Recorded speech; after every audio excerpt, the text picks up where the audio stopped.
بسم اللہ الرحمن الرحیم۔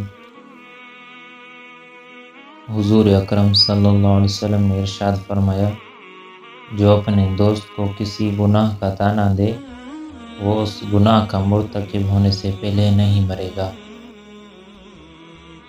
حضور اکرم صلی اللہ علیہ وسلم نے ارشاد فرمایا، صبر وہ ہے جو مصیبت کی پہلی ٹھوکر لگنے پر کیا جاتا ہے۔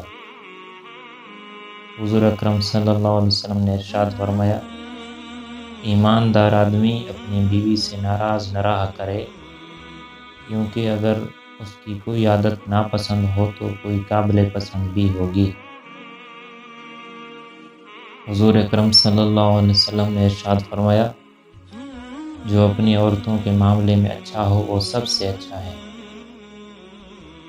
حضور اکرم صلی اللہ علیہ وسلم نے ارشاد فرمایا، بڑا کام یہ ہے کہ آدمی اپنی اصلاح کرے، اس طرح دنیا سے کم از کم ایک برا آدمی کم ہوگا۔ حضور اکرم صلی اللہ علیہ وسلم نے ارشاد فرمایا، برے دوستوں سے بچو کیونکہ وہ تمہارا تعارف بن جاتے ہیں۔ حضور اکرم صلی اللہ علیہ وسلم نے ارشاد فرمایا، امانت سے رزق بڑھتا ہے اور خیانت سے افلاس آتا ہے۔ حضور اکرم صلی اللہ علیہ وسلم نے ارشاد فرمایا، اگر اللہ کے سوا کسی کو سجدہ کرنے کا حکم ہوتا تو بیوی کو حکم ہوتا کہ اپنے شوہر کو سجدہ کرے۔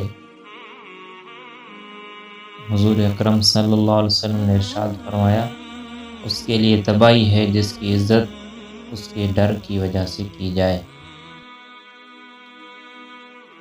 حضور اکرم صلی اللہ علیہ وسلم نے ارشاد مبارک فرمایا، اچھا تاجر وہ ہے جو چیز فروخت کرے، اس میں اگر کوئی نقص ہو تو اس پر ظاہر کر دے۔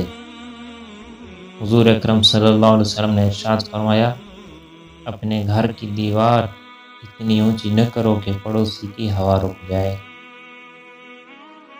حضور اکرم صلی اللہ علیہ وسلم نے ارشاد فرمایا، آپس میں تحفہ بھیجا کرو، تحفہ دل کی کدورت کو دور کرتا ہے۔ حضرت انس بن مالک رضی اللہ تعالی عنہ سے روایت ہے کہ رسول اللہ صلی اللہ علیہ وسلم نے فرمایا، اگر کوئی مسلمان کسی درخت کا پودا لگاتا ہے اور درخت سے کوئی انسان یا جانور کھاتا ہے تو لگانے والے کے لیے وہ صدقہ ہوتا ہے۔ حضرت ابو ہریرہ رضی اللہ تعالی عنہ کہتے ہیں کہ رسول اللہ صلی اللہ علیہ وسلم نے فرمایا، اللہ کو غیرت آتی ہے اور مومن کو بھی غیرت آتی ہے، اور اللہ کی غیرت کا مطلب یہ ہے کہ مومن وہ کام کرے جو اللہ نے حرام کیا ہے۔